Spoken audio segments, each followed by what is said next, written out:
the Hunch educators and students. My name is Miss Brittany Coger, and I'm going to be walking you through the brick making station, our investigation station for our Lunar Brick Mold Project. So you should have already watched the introduction video, learned about our project, done the soil investigation, weighed and measured bricks by this time. And now we're at the point to looking at why a mold is so important.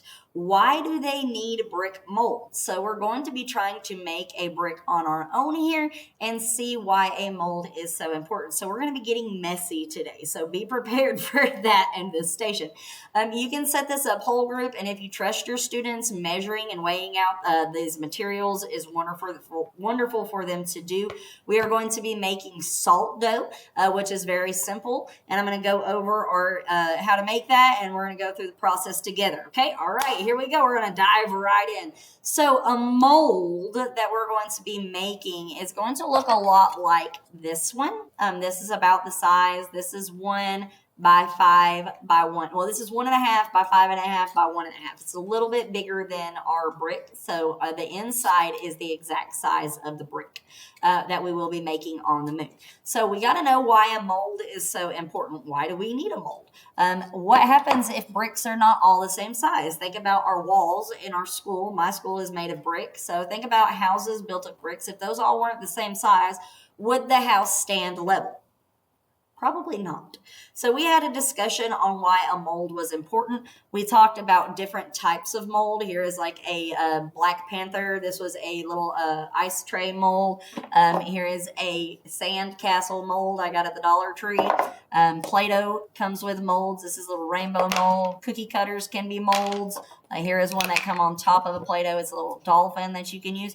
And just giving them some Play-Doh also. If you don't want to do salt dough, you can do Play-Doh. But Play-Doh is a little bit more expensive than making some salt dough. One bowl of salt dough did about 4 to 5 students. Gave them all each enough to do this with. So this much Play-Doh, or if you're making salt dough, you can split it into 4 or 5s, depending on how big your group is. If you trust them with measurements, I'm happy for you, but we're going to be measuring out some flour first. We're going to get our flour first. We're going to use salt, and then we also have water. So you're going to need some measuring cups.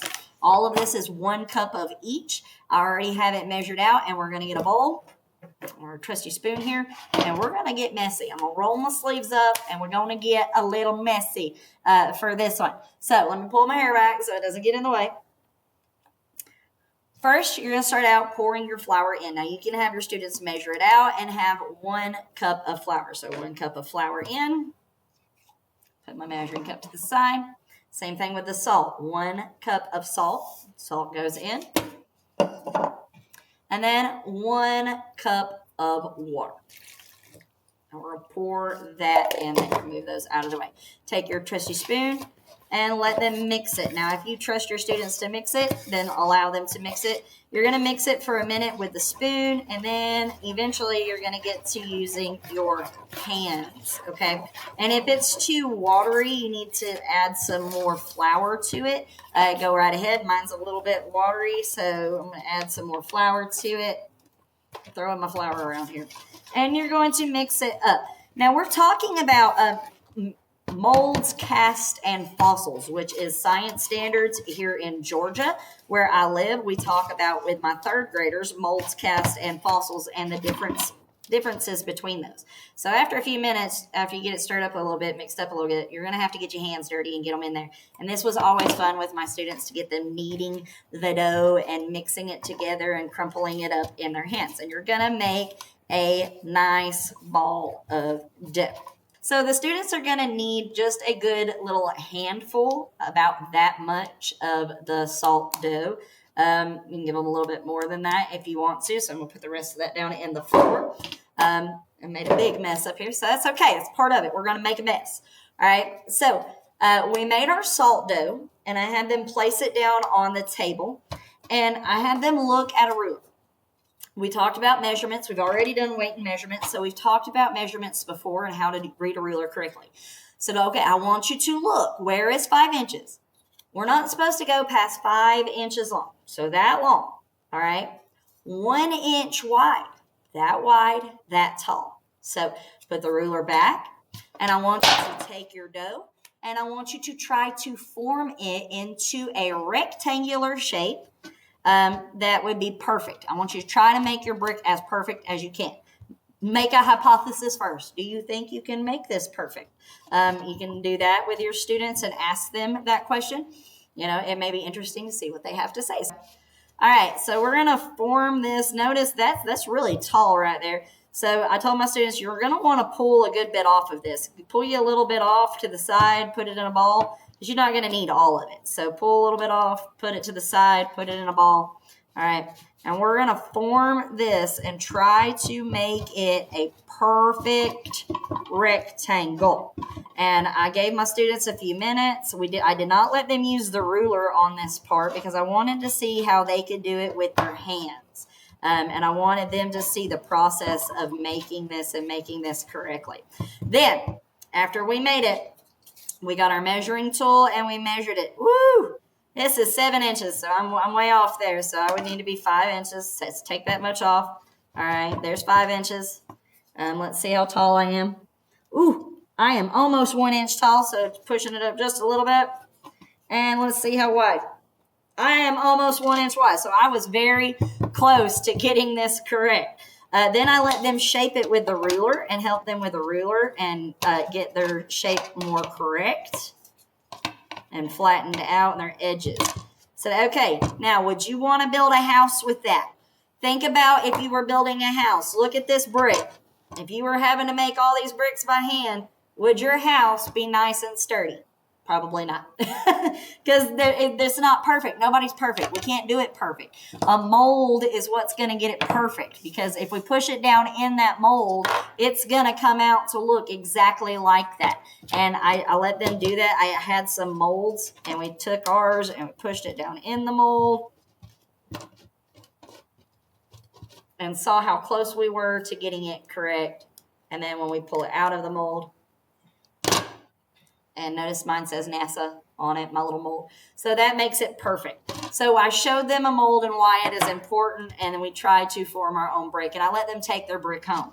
Then with this other ball of dough that they had here, we talked about fossils. We talked about cast and molds and what the differences is, and we flattened this out. And I gave them seashells. You could give them anything, any toy, anything you want to. If you got cookie cutters, anything like that. And I had them form some molds, impression molds there. Push it in, pull it out. And now you have a seashell mold. We did the same thing. If they had extra, I let them play around with it and just kind of make their own things. We had little molds there for them to push into. This one's a little dolphin mold. Let me pull that back out. Ooh. Ooh. Look at my little dolphin. So cute. So we just had fun playing. We got a little messy. We made some salt dough. We made our molds. We made our bricks. And then we went and perfected our bricks and got them right. And then we let them dry. We talked about the drying process. I don't have an oven that I could stick them in here at school. So we stuck them over in the window and let the sun hit them. And the sun's going to heat them up and dry them out. And then I let them take them home once they were dry. And it was really cool to let them make a brick of their own. So we did some measuring. We did some measuring. We did some mixing. So we got a little dirty there and mixed it up. And then we made our molds. And now we know why it is so important to have a mold, because our bricks are not perfect with just our hands. We are not perfect. We can't do it on our own. So we need a brick mold. So that's what we're going to be designing in our next one. We're going to be talking about Tinkercad. We're going to draw out our brick mold and we're going to get it done. I can't wait to see you guys. I hope you had fun with this station. I hope you got a little messy and you enjoyed getting a little messy. I know I did. And I cannot wait to see what you have made. I hope your teacher takes plenty of pictures and sends it in at the end of the year for your brochure so we can see what you did throughout the year. This is a wonderful, fun time. Spend as much time making as many of these as possible. If you can make more salt dough, make more salt dough. Measurements, weight, all of that's in this. So, as much science as you can get in there, as much math as you can get in there, that's what we want to see. So I can't wait to see you guys at our final investigation station, the mold design process. All right. See you guys. Have a fun day.